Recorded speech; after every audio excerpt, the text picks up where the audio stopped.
আসসালামু আলাইকুম রহমতুল্লাহি তাআলা ওয়া বারাকাতুহু। আজকে কথা বলবো হিংসা নিয়ে।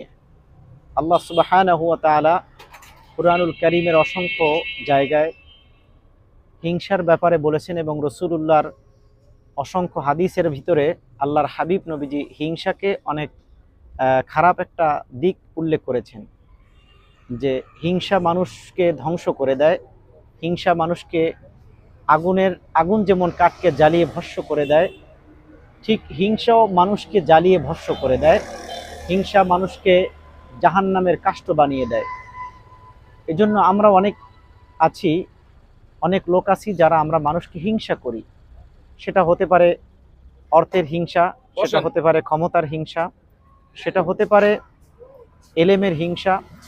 অর্থাৎ অপর কোনো ব্যক্তির ভালো দিক দেখে সেটাকে যদি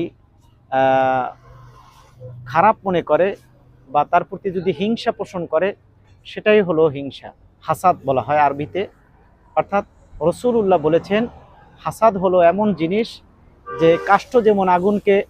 আগুন যেমন কাষ্ঠকে জ্বালিয়ে ভস্ম করে দেয়, ছাই করে দেয়, হিংসা মানুষের নেক আমলগুলোকে ওই রকম ছাই করে দেয়, ভস্ম করে দেয়। এজন্য রাসূলুল্লাহ সাল্লাল্লাহু আলাইহি ওয়াসাল্লাম হাদিসে পাকের ভিতরে হিংসা করতে নিষেধ করেছেন। আমরাও যারা মুসলমান, আমরাও হিংসা করব না, মানুষকে তুচ্ছ তাচ্ছিল্য করব না, মানুষকে অবজ্ঞা করব না। প্রত্যেক ব্যক্তির নিজস্ব একটি সম্মান ও মর্যাদা রয়েছে। আমরা প্রত্যেক ব্যক্তির নিজস্ব সম্মান ও মর্যাদা দিয়ে কথা বলবো, হিংসাকে দূরীভূত করব, হিংসাকে চিরদিনের জন্য আমরা বিদায় করে দিব।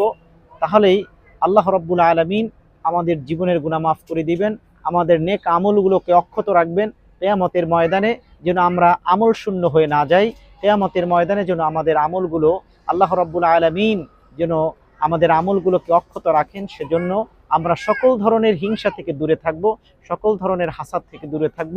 আল্লাহ রাব্বুল আলামিন আমাদের সকলকে এই হাসাদ থেকে, হিংসা থেকে দূরে থাকার তৌফিক দান করুক, আমিন। আসসালামু আলাইকুম ওয়া রাহমাতুল্লাহি তাআলা ওয়া বারাকাতুহু।